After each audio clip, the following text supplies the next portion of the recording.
നമസ്കാരം. ചിറ്റിലമടക്ക് എന്നറിയപ്പെടുന്ന സസ്യത്തെയാണ് ഈ വീഡിയോയിലൂടെ പരിചയപ്പെടുത്തുന്നത്. സബിൻഡേസി കുടുംബത്തിലെ ഹാർപ്പുലിയ ജനുസിൽ അർബോറിയ ഇനമാണ് ചിറ്റിലമടക്ക്. ഇതിന്റെ ശാസ്ത്രീയ നാമം ഹാർപ്പുലിയ അർബോറിയ എന്നുള്ളതാണ്. അതുകൂടാതെ ഹാർപ്പുലിയ മെല്ലിയ എന്ന ഒരു ശാസ്ത്രീയ വാക്ക് കൂടിയുണ്ട്. മലയാളത്തിൽ ഇതിനെ ചിറ്റിലമടക്ക്, പുഴുക്കൊല്ലി എന്നൊക്കെയാണ് അറിയപ്പെടുന്നത്. ഇംഗ്ലീഷിൽ ഇതിനെ തുളിപ്പുഡ് ട്രീ, ഡോൾ സൈസ്, ബ്ലാക്ക് തുളിപ്പുഡ് എന്നൊക്കെ വിളിക്കാറുണ്ട്. കന്നഡ ഭാഷയിൽ ഇതിനെ ബിഡിസാലെ എന്നും ബിന്ദ്യാലെ എന്നും പറയാറുണ്ട്. തമിഴ് ഭാഷയിൽ ഇതിനെ നെയ്ക്കൊട്ട എന്നാണ് പറയുക. കാണപ്പെടുന്ന സ്ഥലങ്ങളെ നോക്കാം. ചിറ്റിലമടക്ക് India, Burma, Malaysia, Australia, Sri Lanka, Thailand, Indo China, Laos എന്നീ രാജ്യങ്ങളിൽ കാണപ്പെടുന്നുണ്ട്. ഇന്ത്യയിൽ അസം, മഹാരാഷ്ട്ര, കർണാടക, കേരളം, തമിഴ്നാട് എന്നീ സംസ്ഥാനങ്ങളിൽ കാണപ്പെടുന്നു. പശ്ചിമഘട്ടത്തിൽ ഇത് പലയിടങ്ങളിലും ഉണ്ട്.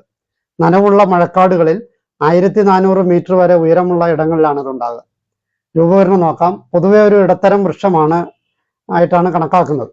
35 മീറ്റർ വരെ ഉയരത്തിൽ വളരാനുള്ള സാധ്യതയുണ്ടെങ്കിലും സാധാരണയായി 15 മീറ്റർ വരെയാണ് കാണാറുള്ളത്.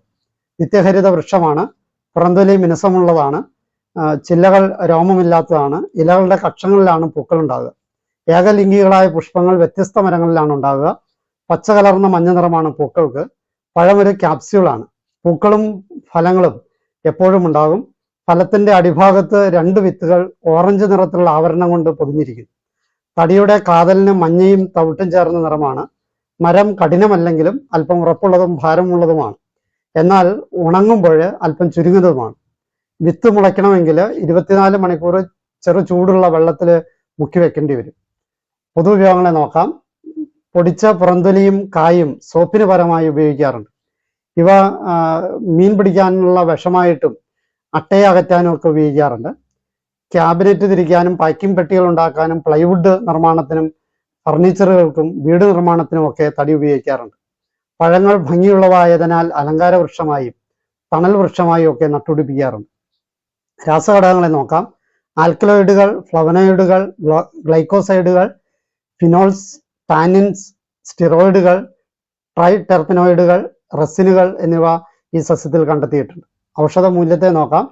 തടിയും ഫലവും അട്ട കടിക്കുന്നതിന് തടയാൻ വേണ്ടി ഫലപ്രദമായിട്ട് ഉപയോഗിക്കാറുണ്ട്. വാതത്തിനെതിരെ വിത്ത് ഔഷധമായിട്ട് ഉപയോഗിക്കാറുണ്ട്. വിത്തുകളിൽ നിന്നുള്ള എണ്ണയും വാതരോഗത്തിനെതിരെ ഉപയോഗിക്കാറുണ്ട്. ബാഹ്യമായിട്ട് പുരട്ടാൻ വേണ്ടി ഉപയോഗിക്കാറുണ്ട്. വേദന ശമിപ്പിക്കാൻ പൊടിച്ച പുറംതൊലിയുടെ കഷായം ഉപയോഗിക്കാറുണ്ട്. ഈ അറിവുകൾ നിങ്ങൾക്ക് പ്രയോജനപ്പെട്ടെന്ന് ആശംസിക്കുന്നു. എന്നെ ശ്രവിച്ച നിങ്ങൾക്ക് നന്ദി.